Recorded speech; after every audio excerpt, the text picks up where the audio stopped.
नीम करौली बाबा के कई चमत्कार आपने सुने होंगे, लेकिन क्या आप जानते हैं कि उन्हें कंबल भेंट क्यों किया जाता है और वो हमेशा कंबल क्यों ओढ़ते थे? इसके पीछे की एक कथा है।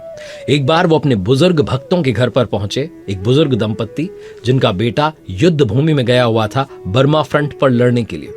उस रात्रि में बाबा जी ने कहा कि हम आपके घर पर ही विश्राम करेंगे। गरीब बुजुर्ग दंपत्ति थे, वो चिंता में पड़ गए कि बाबा जी का सत्कार कैसे करें। बाबा जी ने कहा कि जो कुछ है वही काफी है, दाल रोटी खा करके हम यहाँ पर विश्राम करेंगे। बाबा जी जब रात्रि विश्राम के लिए वहां लेटे तो बुजुर्ग दंपत्ति ने उन्हें कंबल ओढ़ने के लिए दे दिया। वो बुजुर्ग दंपत्ति कहते हैं कि पूरी रात बाबा जी दर्द से कराहते रहे, ऐसा लगा कि कोई उन्हें चोट पहुंचाने की कोशिश कर रहा है। हम चाह करके भी कुछ मदद नहीं कर पाए।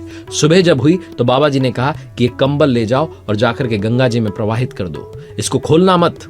जब वो उस कंबल को गंगा जी की ओर लेकर के जाने लगे तो कंबल भारी हो गया, ऐसा लगा कि कोई लोहे का सामान उसके अंदर है। उन्होंने जाकर के, क्योंकि आदेश था, देखा नहीं, बस चुपचाप प्रवाहित कर दिया।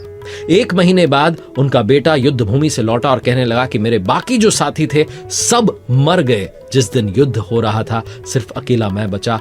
गोलीबारी जमकर हो रही थी लेकिन कोई भी गोली मुझे छू नहीं पाई।